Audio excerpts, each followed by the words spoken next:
மஞ்சள் காமாலை நோய் காரணமாக நடிகர் ரோபோ சங்கர் காலமானார். ரோபோ சங்கர் என்று பிரபலமாக அழைக்கப்படும் சங்கர் தமிழ் திரைப்படத்துறையில் முக்கியமாக பணியாற்றிய ஒரு குறிப்பிடத்தக்க இந்திய நடிகரும் நகைச்சுவை நடிகரும் ஆவார். துடிப்பான நடிப்பு, உடல் நகைச்சுவை மற்றும் நகைச்சுவையான ஒன்லைனர்களை இணைத்த அவரது தனித்துவமான நகைச்சுவை பாணிக்கு அவர் நன்கு அறியப்பட்டார். ரோபோ சங்கரின் வாழ்க்கை ஒரு மிமிக்ரி கலைஞராக, மேடை கலைஞராக தொடங்கியது. கிராமப்புற நிகழ்ச்சியில் அவரது தனித்துவமான ரோபோ பாணி, நடன அசைவுகளிலிருந்து அவர் பரவலான அங்கீகாரத்தையும் ரோபோ புனைப்பெயரையும் பெற்றார். பிரபலமான ஸ்டார் விஜய் தொலைக்காட்சி நிகழ்ச்சியான கலக்கப்போவது யாரில் தோன்றியதன் மூலம் அவரது முன்னேற்றம் ஏற்பட்டது. இது அவரை வீட்டு பெயராக மாற்றியது. இவர் சினிமாவுக்கு மாறினார். ஆரம்பத்தில் ரஜினிகாந்தின் படையப்பா போன்ற படங்களில் பாராட்டப்படாத வேடங்களில் தோன்றினார். அவரது முதல் பாராட்டப்பட்ட பாத்திரம் இதற்கென ஆசைப்பட்டாய் பாலகுமாராவில் இருந்தது. இது அவரை ஒரு நம்பகமான நகைச்சுவை நடிகராக நிலைநிறுத்தியது. அவரது நகைச்சுவையான நேரம் மற்றும் உடல் மொழி, குறிப்பாக சனிக்கிழமை என்ற கதாபாத்திரத்தில் நடித்தது விமர்சகர்கள் மற்றும் பார்வையாளர்களால் பாராட்டப்பட்டது. வாய்மொழி பேசவும் மற்றும் வேலையின் வந்துட்டா வெள்ளைக்காரன் ஆகிய படங்களில் அவரது பாத்திரங்கள் குறிப்பிடத்தக்கவை. டூரிங் டாக்கிஸ் படத்திலும் அவர் எதிர்மறையான கதாபாத்திரத்தில் நடித்தார். மேலும் விஸ்வாசம் மற்றும் கோப்ரா போன்ற முக்கிய படங்களில் நகைச்சுவை நிவாரணம் அளித்தார். ரோபோ சங்கர் பிரியங்கா சங்கரை மணந்தார். அவர்களுக்கு இந்திரஜா சங்கர் என்ற மகள் உள்ளார். இவரது மனைவி மற்றும் மகள் இருவரும் பொழுதுபோக்கு துறையில் கால் பதித்தனர். அவரது மகள் இந்திரஜா பிகில் படத்தில் நடித்ததற்காக புகழ்பெற்ற நடிகை. பிரியங்கா கன்னிமாடம் போன்ற படங்களில் தோன்றியுள்ளார். மேலும் குக்கு வித் கோமாளி என்ற ரியாலிட்டி ஷோவில் போட்டியாளராக இருந்தார்.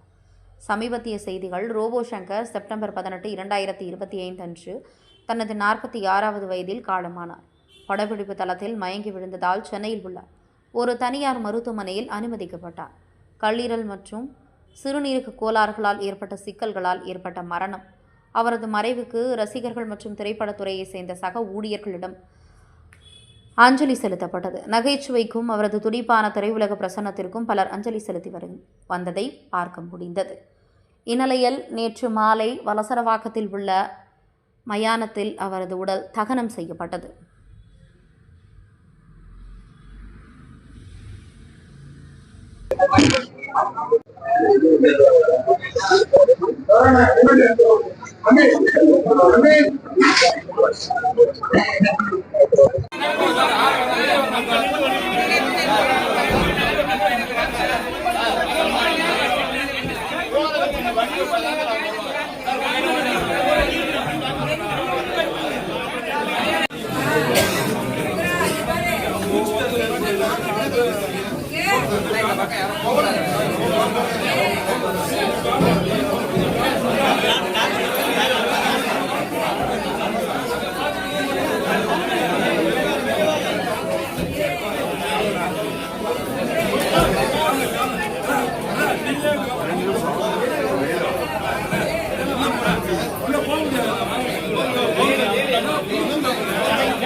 யாரும்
அந்த சைடு இருக்குங்களா?